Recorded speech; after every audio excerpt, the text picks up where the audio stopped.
bacia do Rio Doce ela está numa região, abrange 2 estados, Minas Gerais e Espírito Santo. 85% da bacia está no território mineiro. Tem uma ocupação que ela não é uniforme em termos dessa exploração de recursos, né? Então, na porção mineira, nas bacias mais altas, principalmente o Piracicaba e o Santo Antônio, nós temos a mineração mais intensiva. No médio doce e no baixo doce, nós já temos uma tendência maior da ocupação de pequenas propriedades rurais, né, com agricultura de subsistência e uma interação maior, então, das populações com o território.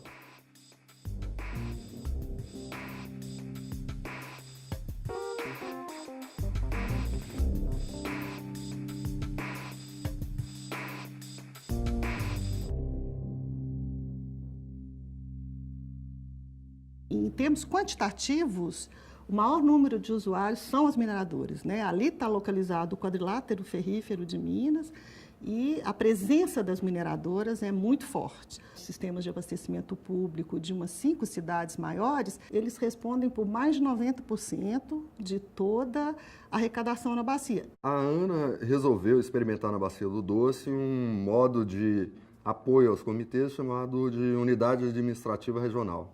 Havia muitos atores que precisariam ser articulados para a gestão.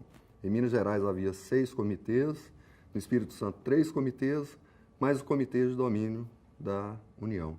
3 órgãos gestores, o IEMA pelo Espírito Santo, o IGAM por Minas Gerais e a ANA.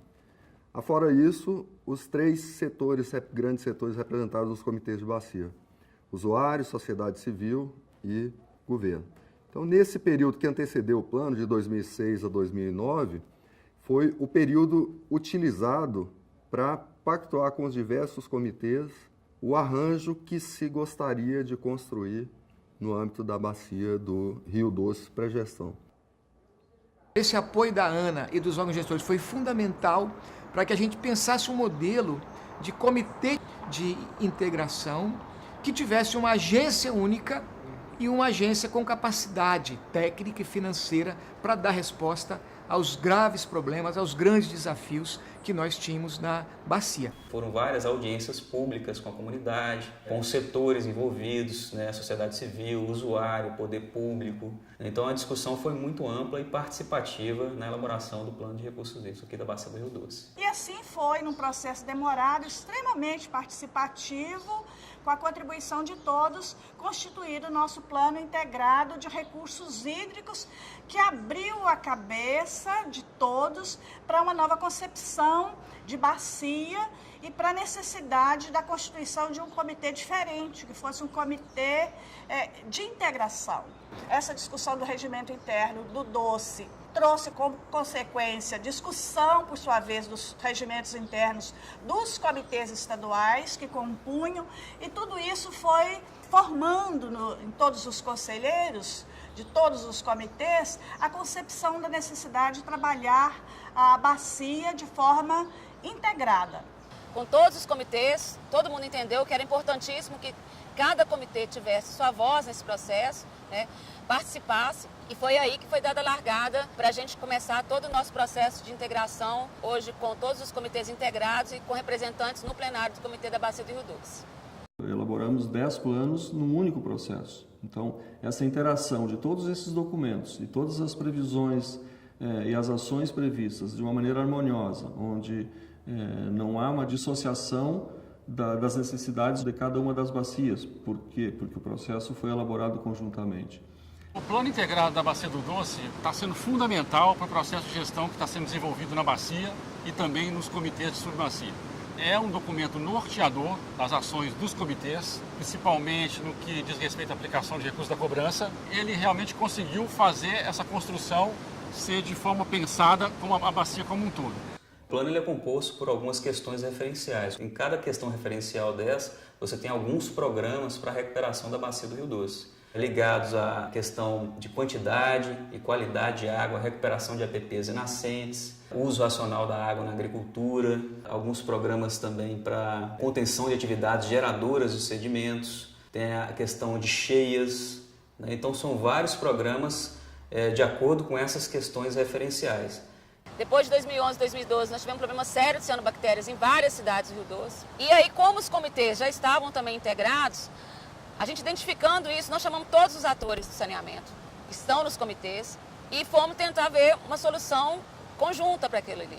Quando aconteceu o crime ambiental da Samarco, com o rompimento da barragem de Fundão e Mariana, foi a partir do nosso plano de recursos hídricos que começou a se traçar as questões relacionadas à restauração florestal, as questões relacionadas à questão de saneamento. Essa aproximação que nós tínhamos construído, ela se mostrou fundamental para a gente interagir com os municípios dentro daquilo que era mais grave dentro de cada um deles. Municípios como Valadares, Colatina, por exemplo, que tiveram paralisação de abastecimento de água, foi um drama muito grande. Então, isso permitiu uma proatividade e um protagonismo muito maior do comitê no auxílio, na participação e também num outro momento importante, que foi a criação do Fórum dos Municípios da Calha do Doce, que são os 39 municípios que compõem a Calha do Doce, desde Mariana até Linhares, na Foz, e esse fórum hoje está funcionando e ele se transformou num espaço de diálogo, num espaço de construção de políticas públicas integradas na bacia do Rio Doce. Então, isso veio fortalecer a ideia de integração que o Doce construiu como comitê de bacia e que agora acontece nessas políticas públicas na aplicação dos recursos decorrentes da reparação e da compensação dos danos ambientais pelo desastre das barragens de Fundão.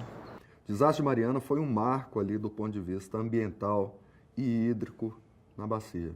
Isso impõe um novo desafio aí ao comitê e à entidade delegatária e também aos órgãos gestores, no sentido de buscar uma repactuação em novos termos das diretrizes que são o essencial ali do plano de recursos hídricos.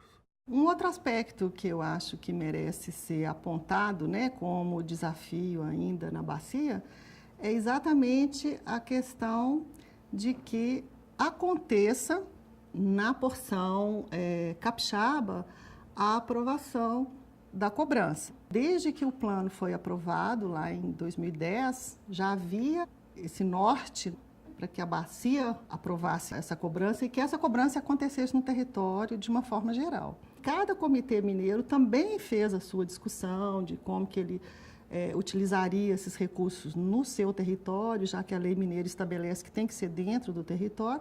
O uso da água na bacia ofertam para os orçamentos públicos tributos, E eles veem, à primeira vista, eles, os usuários, a cobrança como mais um tributo. O que não é verdade, a cobrança é um instrumento da política de recursos hídricos para fazer frente, então, a essas ações do plano. O comitê que decide o que deve ser feito, quais são as ações que devem ser implementadas, ele também decide quanto vai cobrar, quando vai cobrar e onde essa aplicação vai ser feita. Então, os comitês retiraram recursos de outros programas que eles mesmos tinham colocado nessa priorização e alocaram recursos para o programa de saneamento. No saneamento, a gente estimou que uma parcela dos recursos da cobrança seria destinada para a elaboração de projetos e de planos. E essa elaboração de projetos e de planos serviria como alavanca para se obter recursos externos. Essa é uma estratégia que a gente adotou no âmbito do plano. Passados esses anos de implementação da cobrança, a entidade delegatária já conseguiu elaborar planos municipais de saneamento para mais de 150 municípios da bacia. Isso é um feito fantástico, inédito no país e um ganho bastante relevante em relação à situação original na bacia. Levar adiante essa concertação baseado em regras, esse foi o grande marco normativo para as ações daí para diante. Os comitês vão começar a implantar o programa Rio Vivo. Algumas áreas já começaram a fazer recuperação de nascentes, mas esse programa Rio Vivo é um programa que vai envolver projetos de recuperação de nascentes e APPs, projetos de tratamento de esgoto nas propriedades rurais e outras ações de saneamento rural e também controle de sedimento, como tratamento correto de estradas, barraginhas, caixas secas, entre outros. Então, esses são os principais programas que os comitês estabeleceram nesse momento como meta para melhorar a quantidade e a qualidade de água na bacia do Rio Doce.